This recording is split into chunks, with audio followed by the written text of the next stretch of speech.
Hey there, welcome to LSAT Demon Daily. I'm Ben Olson. That's Nathan Fox. We're the founders of LSATdemon.com and our weekly podcast, Thinking LSAT. We have an email here from Jonathan. Hey, I want to thank you all for taking my question. I'm enjoying the content.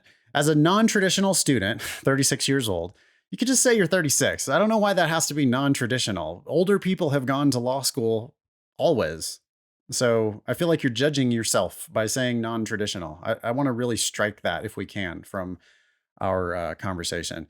I just started my LSAT journey, hoping to enter law school in the fall of 24. I'm finishing my undergrad in pre-law at Liberty University and am on pace to graduate with a 3.8-ish GPA in March of 24.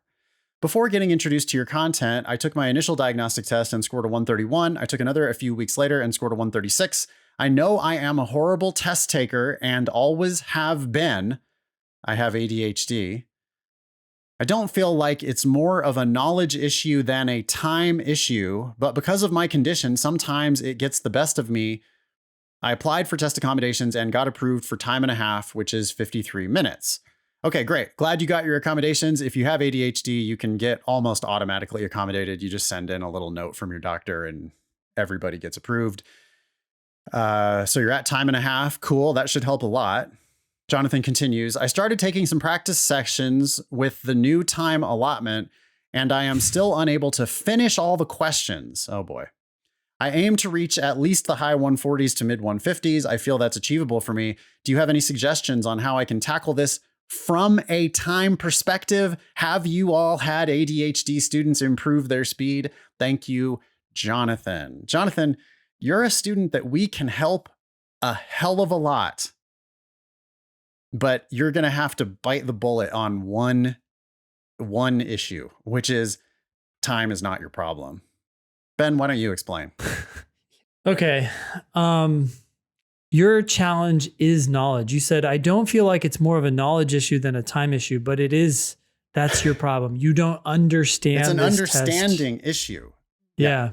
It's not a test of knowledge because or it's not a knowledge issue because it's not a test of knowledge. This is certainly not a test of knowledge, but it is a test of understanding. It's a test of reading comprehension. And Jonathan, your problem is that you're not actually comprehending what you're reading. Yeah. I guess I was just using John's same words, but it's you need to know that this test is something that you can master if you focus on reading and understanding each question that you attempt, and doing the best you can on those that you attempt, not on finishing. I mean, you're talking about, I aim to reach at least the high 140s or mid 150s. Again, that's the wrong focus. You're focusing on the score. You need to be focusing on the questions that you're doing. So if you can get to a point, Jonathan, where you're getting the first 5 questions in every section 100% correct, then you can start working on getting the first 10 questions in every section correct. And that is your path to getting not in the mid 150s, but hopefully into the mid 160s. That's really where we want you to get. If you get into the mid 150s and apply to law school, you're actually going to be in a worse position than you are today. Yeah, if you just never go to law school. Exactly. Yes.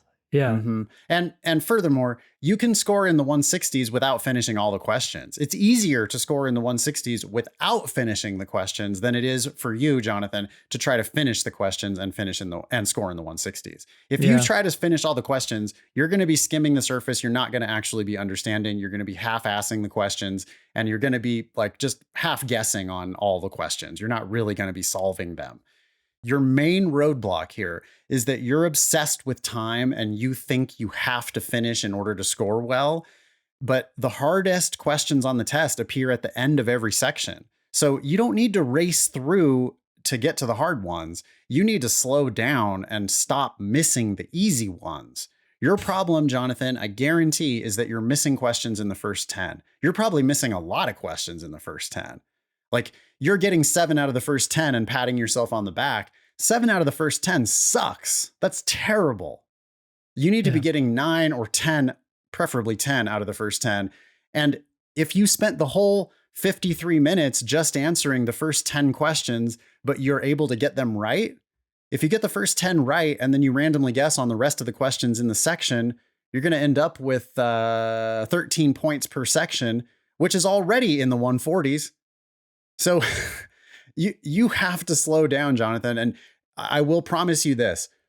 If you don't take that piece of our advice, you're never going to improve. You're not going to improve as much as you could. Yep. This is the one thing you have to do, is you have to let go of the idea that you're going to finish the sections. Yeah. There's lots of other things to clean up here. You have to stop saying you're a horrible test taker. You're not a horrible test taker. You've never taken the LSAT before. The LSAT is a different test from any test you've ever taken in the past. Clean up your self-talk. You're getting better at the LSAT one question at a time. That's what you need to keep saying to yourself. And when you're doing your timed sections, you need to just address it one question at a time and solve it and get it right. And plan on randomly guessing on the questions you don't have time for at the end. But those are the hardest ones anyway. Take your 1 out of 5 random chance of getting it right by just bubbling in any answer. Invest your time wisely at the beginning of the section, getting question after question after question right by solving those questions, not just racing through them and falling into trap answers. Anything more for Jonathan? Yeah, Jonathan, I hope this analogy makes sense, but hearing you talk about the tests reminds me of people who are new to the gym, and they go and they pick up heavy weights that are way too heavy for them, and they're contorting themselves all over the place trying to get that weight up, and they're moving and they're awkward. That's not going to help you get stronger. If you look at the people who are actually good at what they're doing in the gym, they have a weight that they can perfectly control, and they bring it up slowly, they bring it back down, and that's the path to getting stronger. Yeah. The path to getting stronger on the LSAT is the exact same thing.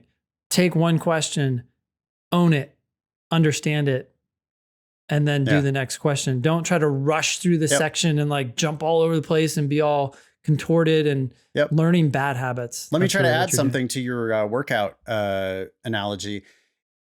My besties and neighbors up here in the mountains, Wade and Caitlin, Ben, you know Wade and Kate, they just recently got a tonal.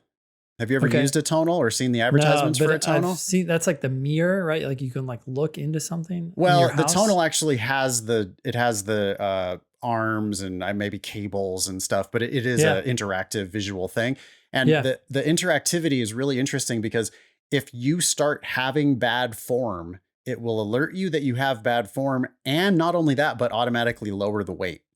Ah, interesting. Yeah. So it's like, nope, we're forcing you to use good form here. Like if you're going to do this exercise, you're going to do this exercise right. Yep. We have something kind of similar to that in the LSAT Demon, which is our drilling tool. Yeah. If you go and drill, if you try to go too fast, you're going to miss questions, and the LSAT's going to say, or the Demon's going to say, nope, here's an easier one. Yep. Do it right. Do it right. Solve it. I mean, if you're doing it right, you're getting it right. Like if you're in the habit of actually solving these questions, then you're going to be getting them right. And then the Demon will gradually give you harder and harder questions in the Demon in the drilling tool. Yeah. But it sounds like Jonathan is not drilling. I don't know if Jonathan is a Demon subscriber or not. I really encourage you, Jonathan, to try 1 month of the Demon. I think it will blow your mind.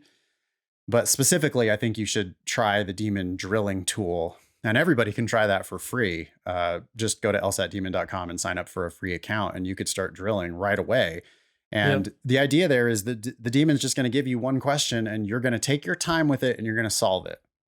And if you solve it, then you're going to know that you're getting it right. And sure enough, it's going to turn green, and then it's going to, give you another one. Yeah. And that's how you should be doing it. And you've just really, Jonathan is a prime example of a student who's just so obsessively focused on the time that that is exactly what's holding you back, Jonathan. Yep. Email daily at lsatdemon.com if you'd like to ask us a question or share some LSAT or law school admissions news. Thanks for listening.